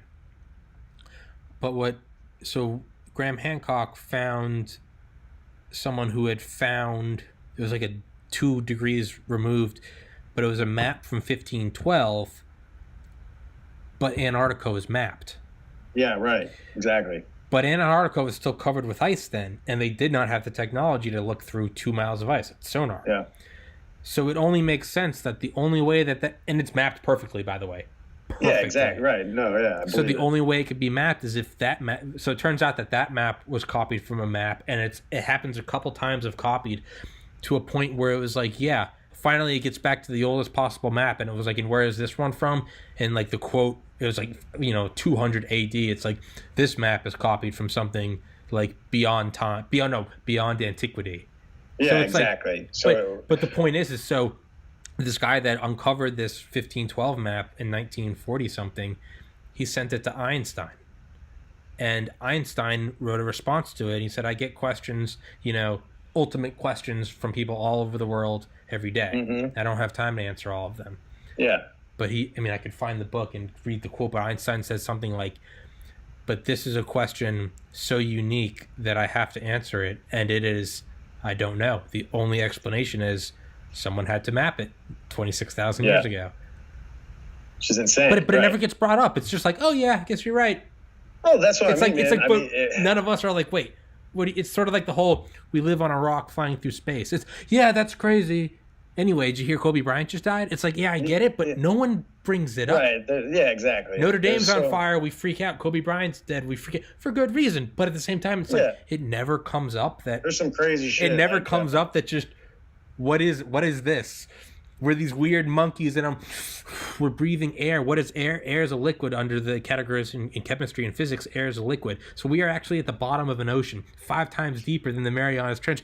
And we're walking around and we're breathing. And what are we doing? And I'm talking to you, and I'm just spitting out sound waves that are vibrating and being picked up by the tympanic membrane in your ear. And how are we talking? What we're doing is telepathy. I'm making noises with an alphabet in my brain that you have the answer, the key to. And so you're interpreting everything. That never comes up. Instead, it's like, hey, did you see that chick's ass implants? It's this weird. Well, that's the existence It's the middle ground. It's what Joe Rogan said. We have these monkey bodies, but we're starting to get the technology of the gods. But we haven't made the gap. So we have this insane technology, but like we're primarily using it for porn and weapons. Like, you know? Exactly. Well, that's just it. We're like such a screwed up time period, man. Like 100 years from now, it'd be insane if we haven't blown ourselves to shit. We're like, it's almost like what we said earlier. It's like we're almost in this weird 6th grade of humanity. Yeah, we're in the 6th grade of humanity. We're not. You don't know when it's gonna. We're not the babies yet, but we're starting to get. You know, we don't have the brains of the older kids yet, but we're starting to get the muscle of them, and we don't know what to do with it. Do we fuck up and go to jail and die, or do we course correct and get a job doing video and audio or making a podcast? There's something interesting there though, is also evolution. Yeah. Is when and maybe through this technology will the next state of humanity exist, because I've been playing this game lately. It's not a very popular game. It was made by the guy who made the first Assassin's Creed, and it's called Ancestors: The Humankind Odyssey. Okay. I'm going to start posting my streams on it because the game is so interesting to me. You start as a hominid, and I can't ever remember the actual term for it, but 10 million years ago. And you go through 5 states of evolution, and you end on what they reference as Lucy, and I think it's but it's Australopithecus. Yeah, right. Whatever. Right? Yeah. I know all that. So through all that evolution, what could potentially be the next state for humanity? Or what comes after us, or what? Who knows? 10 million years from now, it's crazy to think though, but our existence is a blip on the radar. It's a blink of an eye. In terms of the scale of the Earth, it's nothing. It's nothing, right? So it wouldn't surprise me. I saw something today that was interesting. 1820, 1920, and now 2020. Oh, the plagues. Yeah, no, I thought there were. I thought it was more. I thought it was who knows? Yeah, I thought it was 17. Or I think you're right. It was 18. Whatever it is, the point is, one Netflix posted using Geralt of Rivia from The Witcher. You know what I mean? So I saw it and I was like, well, that's serious. It's kind of weird. Maybe it's a weird. Have you seen Maybe somebody's just playing a big game, and they're controlling all this shit. And they're like, oh, play, hit them with the plague. It's a year 20. Is it? Boom. I don't know. Are we just a fucking? Are we just in a computer program and we're just running a simulation and they're just you run simulations and it's now it's much more economical instead of crashing a car to figure out how safe it is to run it through a simulation because you can do it 1,000 times. Are we just running an equation? Are we just one? Hey, let's see what happens, but we make gravity just a little stronger, and we're just one data point where it's weird shit happens after 13 billion years. Now they get to this weird. They do things called podcasts. It's a weird one. Exactly. Now let's tweak it a little more, and it's the same thing they were doing. A million years ago, sitting around telling stories, or just cave drawings, Marshall whatever. McLuhan, the digital campfire. That's what he called. That's what he said in 1950. He said one day there's going to be, but we now I think you could argue it's probably more so the TV. But he says it's the digital campfire. We all sit around. The light. It's a light that basks. And what do? We all talk to each other and tell stories. We're way beyond TV being the number one influence. It's crazy with the ability to have these in your pocket. It's a game changer, and you never you never don't have it on you. That's the crazy thing. That's what I'm saying. Imagine a humanity you never take it away. I could get on infinite realities, the alternate parallel universe, theories, and just the idea that there's an existence for everything. Every single iteration of reality. You can't even fathom how many versions of you actually exist. Yeah, that's across this. What I like the one they use in, I think it might be Return to Planet of the Apes or one of them. It's called gosh, it's like regressive reality, but that's not it exactly. But essentially, it's like an infinite high. Think of it like a highway with an infinite amount of lanes. Yeah. You know, and at any point you might switch lanes and you can change your reality, but all of these lanes are, you know, all these lanes are full of cars. Everybody's living these different realities. So who knows? I don't, man. Like, it's just insane. One thing I always think of is when you think of like infinite realities, people's like, oh, there's a reality where Hitler dies and there's a reality where Hitler won. And it's like, yes, but it's not just that. There's a reality where everything up until this point is the exact same, but an oxygen atom in your right thumbnail vibrates to the right instead of the left. Like, no, exactly. It's that level. It's that level of infinity. Once you start to think about stuff like that, though, you better be doing something that you like in this lifetime. Like, just do something you love. Which is why I'm doing this. Which is why I'm doing this now, just go for it, man. That's what I mean. I need more of this in my life because it's like that inspires me to then just go for it with my other projects. You know, I'm like, it's why not? It's talks like this where it's like, well, what's the purpose of them? Well, I'll tell you what the purpose is. Dude, I studied nonstop for 4 years in college. I got into medical school in Miami out of UGA. That fucking 15,000 people applied. 100 got in. That fucking took everything out of me to get in. And I got in and I decided I didn't want to go. Yeah, right. But I'd been doing tons of meditation. I may or may not have tried some psychedelics, but I got to a point where it was like, instead of just being this cool thought of like, maybe there's infinite realities, I started thinking, well, then what am I doing? Yeah. With this one. Like, I don't treat, like, you don't believe it if you're not acting on it, you know? Exactly, man. It's tough too, because in this society we live in now, like, I tell students this when I taught them, like, everybody's pretty much born a genius. Like, you're born a genius, and you grow and you grow and you grow, and then all of a sudden, like, society or someone, you know, puts a finger in your face and says, no, you're not. Yeah, like, changes it. So I started using this, and I know my mom especially, like, so I'm sure, like, a lot of the older people would look at me like, you're a kook with this thought, but, like, it's like humans, like, we look at ourselves as, like, you know, like, we're these monkeys, right? But at essence, we think about, like, souls and things like that. So to me, a soul, like, growing up, I always thought of a soul as, like, a ghost version of yourself that could, like, leave your body, right? But it's like, that's probably not, who knows what the fuck a soul is.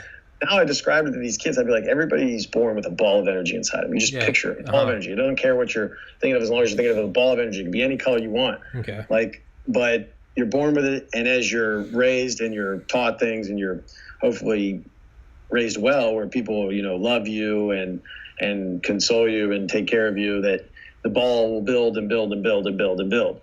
So eventually you can take that and you can, you know, start distributing it how you see fit, and yours will get bigger and bigger depending on what you do in life, you know, like how you treat people. But the moment somebody starts telling you something and you react and you get all upset, you use your anger, you use your emotions, you let them take over you, you basically take that energy from what you've built and you say, here, it's yours now. Some, it's yours. And it's like transfers of energy between people. I don't want to sound too much like a hippie. No, like, I think that's... Yeah, like the ability to do that, you know, make the most of it. So I try to use it as an example for them so that they could build this, like, self-confidence and enough control to where they wouldn't react every time somebody would get in their face or anything would happen. Something good it went both ways. Yeah. Like, you get a really good grade on a paper.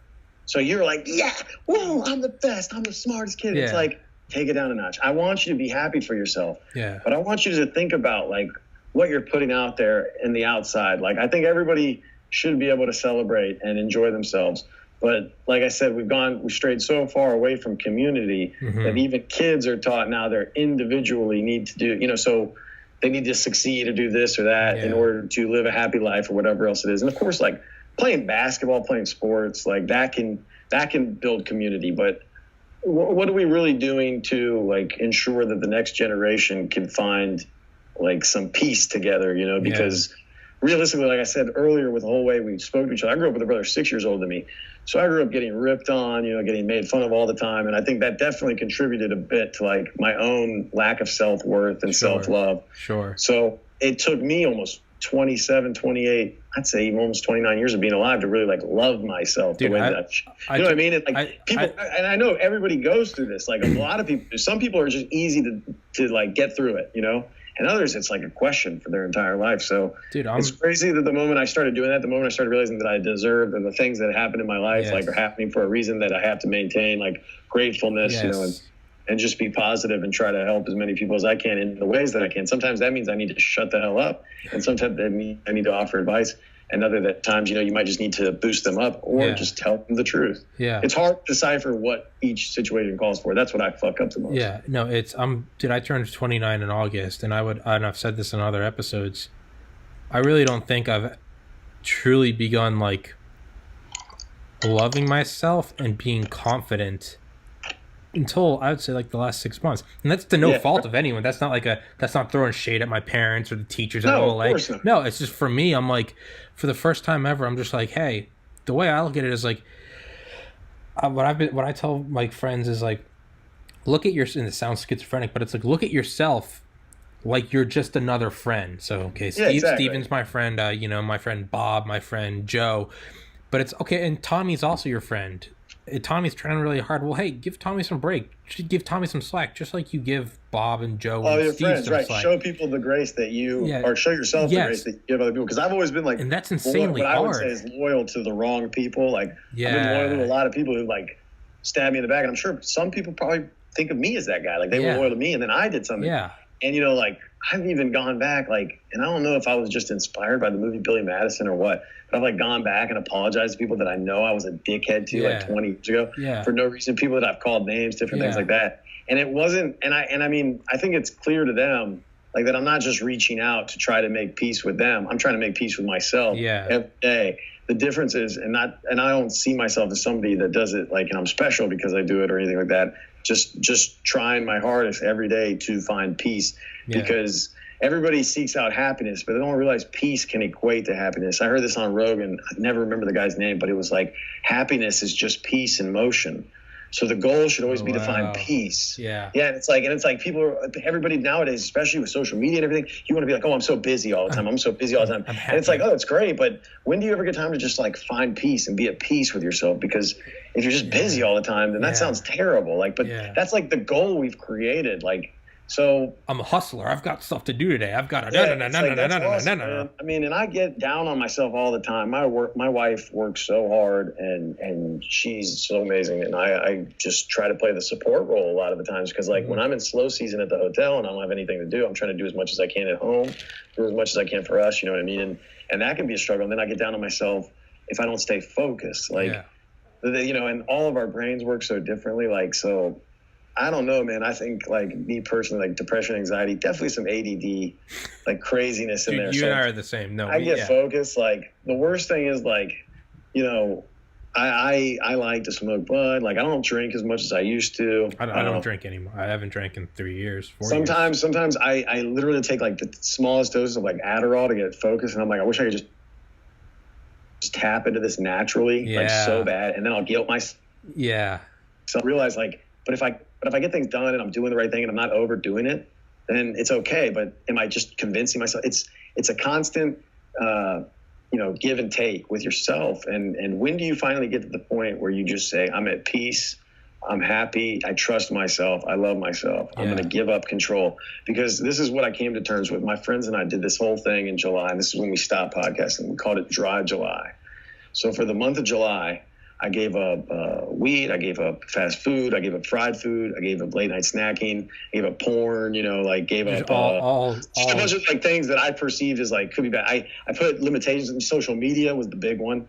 I put limitations on my life though, and for a month it was like the most natural state. But for the first week or so, I was miserable. Withdrawal, totally miserable, And then all of a sudden I entered this place where I just kind of felt like at peace. I was like writing down like my dreams that I was having and thoughts and feelings, and it's pretty cool to look back on that journal. But I've done that a couple times in my life where I decided where I literally like deactivated. I think the last time I did it was like leading up to literally the 2016 election. I think I started like 2 weeks before it because I vividly remember going for a walk. But I hadn't been on Facebook, Instagram, YouTube. I mean, nothing. Like you said, no porn, no shitty food, no jacking off, nothing. I would just wake up, go to the gym, and I would just sort of like read or just kind of like meditate all day.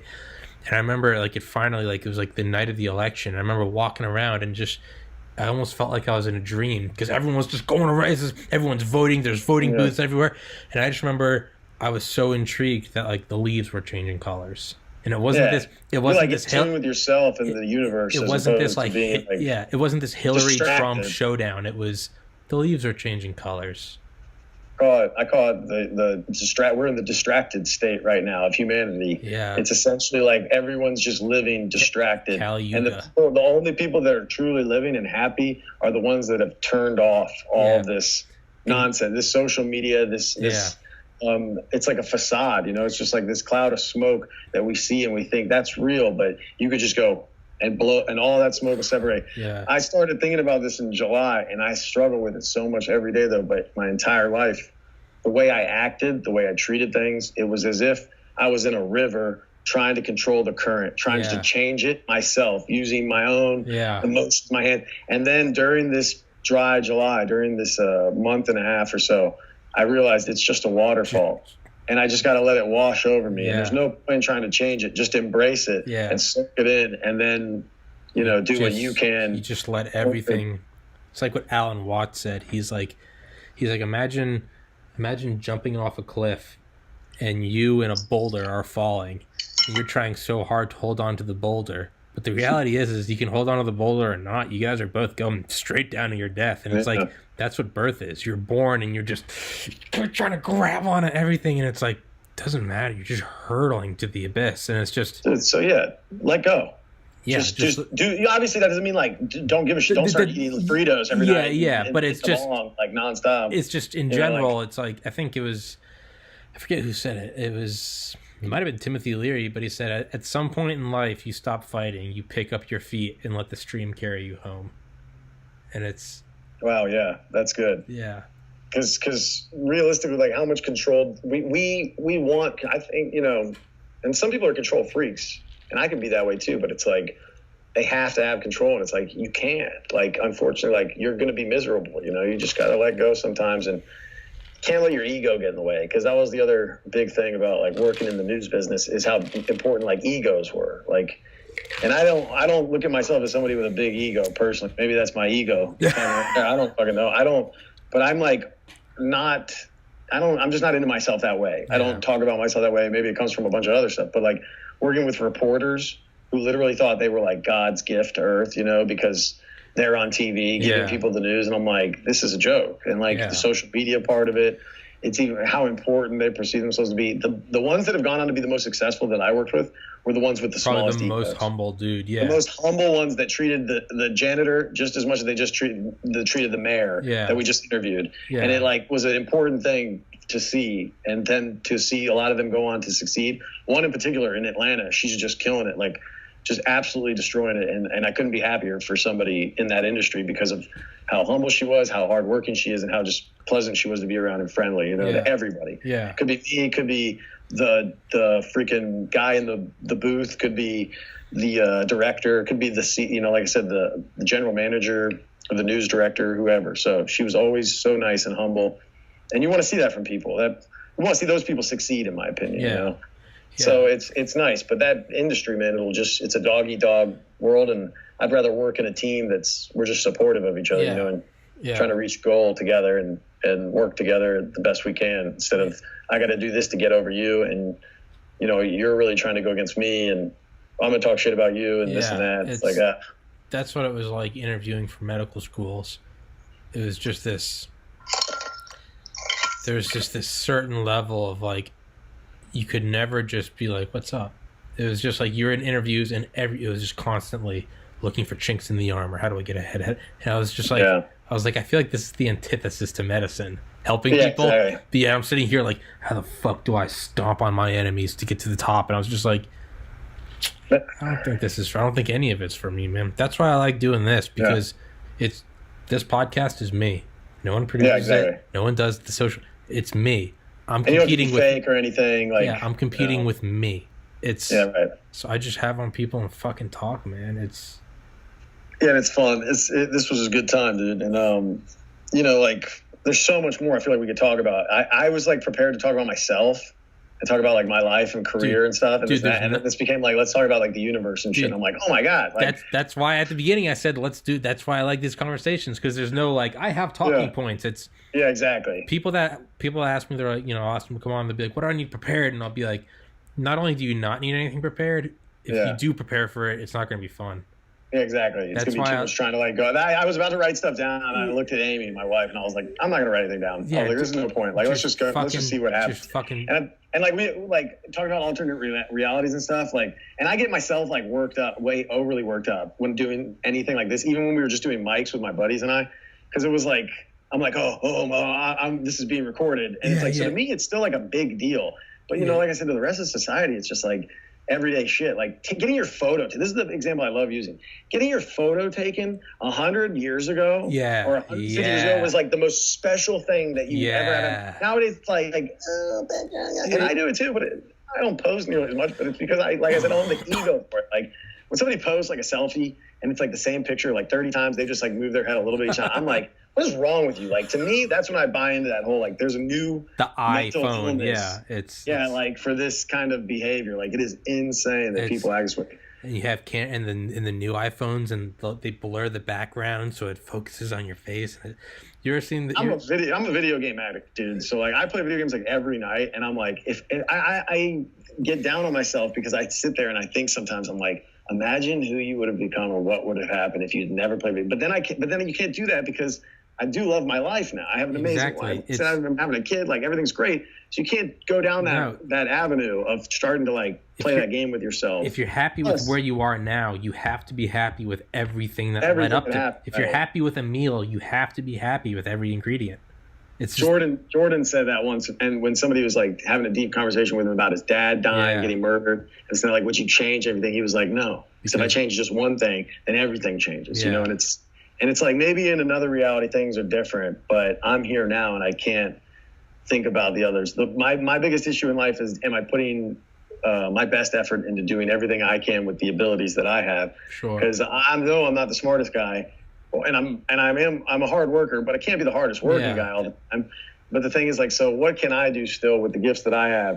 Like I said, these injuries have been bumming me out, you know, because when you're physically hurt, it's hard to get your mentality the right way. You know what I mean? Like, and when I've seen a doctor, you know, several times for my foot, and it seems like we just keep like just doing enough to make it so it's not going to hurt for a little while. You know what I mean? Instead of actually fixing it. So that's been my frustrations there, but life goes on, man. So I just want to be able to like run around with my little girl when she's old enough, you know, we're playing and we're having a good time. I don't want to be hurt all the time. I want to take care of myself better, stretch more now. Yeah. My joke is we're going to call her Ella to keep it Italian. It's going to be short for mozzarella.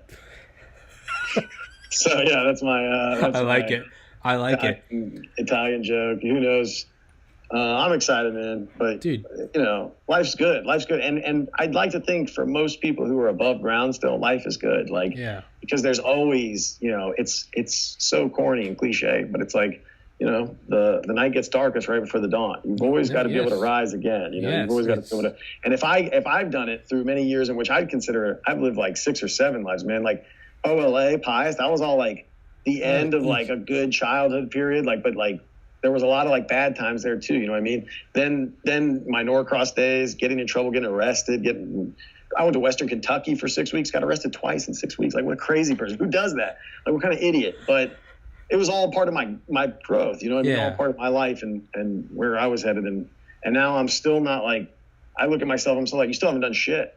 But when I really think about all the people that I positively impacted and the short period of time that I was a negative little shit, then I think I've course corrected myself back onto a path that I can be proud of and trying to take advantage of now to continue this. And that'll allow me to feel better most of the time. But like that mental health shit, dude, the thing is like, people don't realize it because you don't see it there's no bruising, there's no scars, you know what I mean? It's all here. So realistically, like that can come and go as it pleases. There's things I can do, good night's sleep, good diet, exercise, you know what I mean? There's certainly things I can do. But if I'm working all the time or whatever else it is, and I miss some of that, then like it's easy for it to happen. There's, you know, in drinking alcohol is my worst enemy because I drink some alcohol and all of a sudden I think everybody's talking shit about me. There's other times where I'm like killing karaoke and having a good time, you know, but no, I just, you're always a work in progress. Yeah. Everybody is. There's never a stopping point. The moment we stop and forget that is the moment that we're losing, you know. Nobody's losing who's working on themselves. That's what like this podcast is. Even this is episode 20, and I've already noticed improvement. And I used to think like I'm gonna have it all planned out right until I get all the equipment, and then I'm gonna get the right get. And I'm just like, no, you just gotta start. You gotta start, and you're gonna fucking eat shit, and you're gonna bruise your shins. But dude, just start. And now I'm talking to you, who I haven't talked to probably in 15, probably 20 years, man. No, 15. Not that long. I'd say 15. 18. A long fucking time. And it's like... Yeah, because St. Pius, I left there after 9th grade. So I was 15 still. Yeah. I wasn't 16 yet. Yeah, early 2000s. But that's what this is, Yeah, it's crazy, man. It's cool, though. It's a good thing. Like you're just going for it. That's the big thing. Like, just go for it. Because what do you have to lose, really? Nothing. Nothing. I mean... Infinite realities. Yeah, exactly, man. There's no better place to... Once you realize that it's infinite realities and that you're truly nothing, and it's just... You're in an infinitesimal space, and you're just in an infinitesimal small slice of time. I've been really hesitant. I want to stream this game. Sorry, go ahead. No. I'm saying if you can't... I interrupted you. No, if you can't... It's like if when you realize that you're in the middle of infinity and your life and the time slice is the middle of infinity, if you cannot realize then that it's the time to just go for it, you're never. Dude, start streaming your game, dude. Just start. Yeah, and my buddy gave me a Kinect. Then so you have the camera. Then you fucking you have no excuse. Start. No, I'm just need a couple days because my whole plan. No, fuck that, dude. No, start. Nope, start today. The game's about evolution, so I was start today. Start today, dude. Put up your first fucking episode today. Start. Yeah. I already did a couple on like Mixer. I just need to pull them off there and edit a little bit, like add an intro. Nope. Just throw them up. Yeah, I should. Because it's a cool game. You're like an ape essentially. Like you walk on all fours. You don't know what to do. The game doesn't tell you anything. It's like you pick up a stone, like a granite rock, and then you pick up a dead branch and you hit them together until something happens. Yeah. Then you're using a spear. Yeah. And now you've evolved your brain. Your next child will have a genetic mutation where they know. So it's like a crazy fucking game. Just start, man. The first podcasts I put up, I would just put up. Now I've figured out a little bit. I'm like, I gotta edit a couple things. I gotta put a thumbnail on the video, a description. Okay, and you edit the audio. But in a month, I'm sure I'll be looking back at this one and be going, oh, fuck, I can't believe I was doing. But the thing is just because if you don't start, you're never tomorrow. It's like that Creedence song, someday never comes. You know, like it's just you can't keep saying someday I'm going to do this, someday I'm going to do that. It's like just do it because it will always be tomorrow, which is you'll never actually. Which is why I'm giving you homework. You're gonna come back on this, or when you come back on my podcast. Man. I'm giving you homework. I'm gonna cut this. I'm gonna end this now. You got to put up your first episode. I have to. Just put it up. It's got to be like no intro. Just fucking. You have the file. Just fucking upload it. That's step one. Exactly. Just start. You gonna do it? Yeah. I'll do it. I'm not on video for this one. It's just the stream. It's just like the game. It doesn't fucking matter. Just put it up. It doesn't matter. Just start. And let's. Hey, dude, come back on this. Come back on in a couple weeks. Yeah, let me know. And whenever, man. It'll be fun. Dude, seriously. I'll text you. Come back on, and I've got people for the next 2 weeks. But come back on and just let's go on another universe rant. But also, I want to see where your fucking streaming is. Yeah, and you can check that out. I mean, they're only like 30 minutes to an hour. Doesn't fucking matter. Just start. Just right now, you're gonna be looking. You're gonna come back on in 2 weeks, and you're gonna look back at yourself on this podcast and be like, "Thank God I started because I've learned this X, Y, and Z." Oh yeah, dude. But that's right. But that's I'm being serious. That's what you're gonna do tonight. That's your homework. Yeah, I got other shit too, man. I got like skits I need to post. Fucking just start uploading. Just start. Yeah, I know. Start fucking getting the bruises and the baptism by fire now. Yeah. I'm 6 weeks in, dude, and I'm already like, thank God I started because I never would have started. I never would have started. Dude, I've been telling myself literally since 2015 I'm gonna start a podcast. 6 weeks ago, I finally started. And now I'm like, if I had started in 2015, I'd be like, oh my God, I know, this would be this would be my job. But unfortunately, I'm not. So that's okay. You're starting, you're going out. That's where I need to be. Exactly. So start. Steven, thank you so fucking much for coming on. Yeah, dude. Hey, you are welcome. anytime you want. Yeah, You are. no. I thoroughly enjoyed this. It was a nice touch of reality and small world all the way up to the fucking cosmic. Hey, man. It's amazing. You're welcome. Hey, thanks, man. I appreciate it. You're welcome anytime you like to come on. And, hey, for the historical record, rest in peace, Kobe Bryant. Jesus Christ. Rest in peace, Kobe, because that's fucking crazy. What are the odds? Yeah. Hey, one day this is going to be forever ago. So, in forever, you can be looking back and going, I can't believe my streaming service is so big. I'm a millionaire. Or you could be going, you motherfucker, start streaming. Why didn't you start? Yeah, why did I do this when I had hair still? Exactly. Which reality do you want, man? Yeah, exactly. That's it. Steven, thank you, bro. I'll send you a link when I upload it, all right? Do it. Please do, all man. right. Godspeed.